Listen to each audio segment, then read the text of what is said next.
இணையத்துல ஒரு கேள்வி, ரொம்ப சாதாரணமா கேட்கப்பட்ட ஒரு கேள்வி. ஆனா அதுக்குள்ள உலக அரசியலோட எக்கச்சக்க மர்மங்கள் ஒளிஞ்சிருக்கு. இந்தியாவின் ஆளும் கட்சியான பாஜகவும் சீனாவின் ஆளும் கம்யூனிஸ்ட் கட்சியும் சந்திச்சா அதுக்கு என்ன அர்த்தம்? வாங்க இத பத்தி கொஞ்சம் ஆழமா பார்க்கலாம். யோசிச்சு பாருங்க.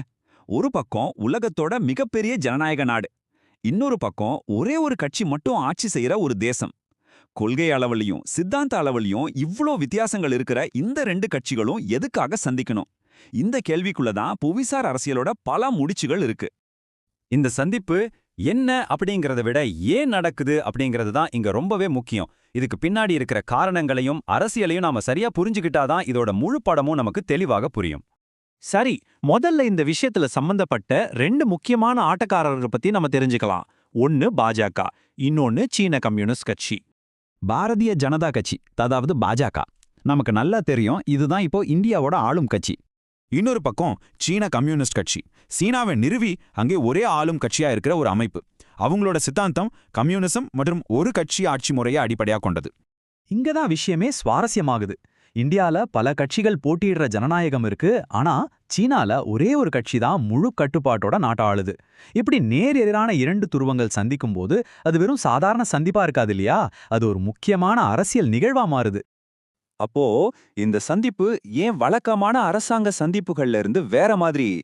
அதுக்கு காரணம் இது கட்சி அளவிலான ராஜதந்திரம்னு சொல்லப்படுற ஒரு ஸ்பெஷல் வகை உரையாடல். பொதுவா ஒரு நாட்டு மந்திரி இன்னொரு நாட்டு மந்திரியை சந்திக்கிறது தான் ராஜதந்திரம்னு நம்ம நினைப்போம். ஆனா இது அப்படி இல்ல. இது கவர்மெண்ட் டு கவர்மெண்ட் பேச்சுவார்த்தை கிடையாது. இது பார்ட்டி டு பார்ட்டி பேச்சுவார்த்தை. அதாவது ஆளும் கட்சிகள் தங்களுக்குள்ளே நேரடியா பேசிக்கிறது.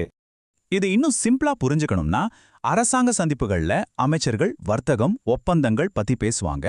ஆனா இந்த கட்சி அளவிலான சந்திப்புகள்ல கட்சி தலைவர்கள் அவங்க சித்தாந்தம், எதிர்கால திட்டங்கள், அப்புறம் நீண்ட கால உறவுகளை பத்தி விவாதிப்பாங்க. இதோட நோக்கமே வேற, ரொம்ப ஆழமானது. இந்த மாதிரி உரையாடல் எப்படி நடக்கும்னு பாத்தீங்கன்னா, முதல்ல ரெண்டு பக்கமும் தொடர்பை ஏற்படுத்துவாங்க. அப்புறம் ஒரு குழுவை அனுப்பி பல கட்டமா பேச்சுவார்த்தை நடத்துவாங்க. இது ஒரே நாள்ல முடியற விஷயம் இல்ல, இது ஒரு தொடர்ச்சியான செயல்பாடு. சரி, எல்லாத்தையும் பார்த்தாச்சு. இப்ப அசல் கேள்விக்கு வருவோம். ஒண்ணுக்கொன்னு சம்பந்தமே இல்லாத சித்தாந்தங்களை கொண்ட இந்த ரெண்டு கட்சிகளும் சந்திக்கிறதுனால என்ன ஆக போகுது? இது ஏன் இவ்வளவு முக்கியத்துவம் பெறுது? முக்கியமான காரணம், இது ரெண்டு சித்தாந்தங்களுக்கு நடுவுல ஒரு பாலமா செயல்படுது.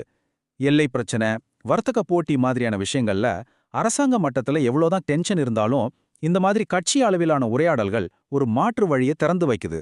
இத செகண்ட் ட்ராக் டிப்ளமசின்னு சொல்லுவாங்க. அப்படின்னா என்ன?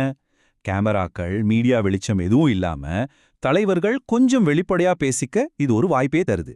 சில நேரங்கள்ல அரசாங்க பேச்சுவார்த்தைகள்ல ஏற்படுற முட்டுக்கட்டைகளை தாண்டி போக இது ரொம்பவே உதவியா இருக்கும். இதோட உண்மையான பவர் என்னன்னா, இது அதிகாரிகளோட தலையீடு இல்லாம நேரடியா தலைவர்கள் பேச வழிவகுக்குது. நம்பிக்கையை வளர்க்கவும் தப்பான புரிதல்களை சரி செய்யவும் இது ஒரு நல்ல வாய்ப்பு. இங்க பேசப்படுற விஷயங்கள் நாளைக்கு ரெண்டு நாடுகளோட அதிகாரப்பூர்வ கொள்கைகளையே பாதிக்கலாம். ஆக நாம புரிஞ்சிக்க வேண்டிய விஷயம் என்னன்னா, இந்தியா சீனா உறவை முழுசா புரிஞ்சுக்க வெறும் எல்லை பிரச்சனையையும் வர்த்தகத்தையும் மட்டும் பார்த்தா பத்தாது. இந்த மாதிரி திரைக்கு பின்னாடி நடக்கிற கட்சி அளவிலான சந்திப்புகள் தான் அந்த உறவோட உண்மையான போக்க தீர்மானிக்கிறதா கூட இருக்கலாம். கடைசியா ஒரு கேள்வி உங்கள்ட்ட. சித்தாந்த ரீதியா எவ்வளவுதான் முரண்பாடுகள் இருந்தாலும் சரி, இந்த மாதிரி சிக்கலான உலகத்துல ஆளும் கட்சிகள் இப்படி நேரடியா பேசிக்கிறது அவசியமா இல்லையா? நீங்க என்ன நினைக்கிறீங்க?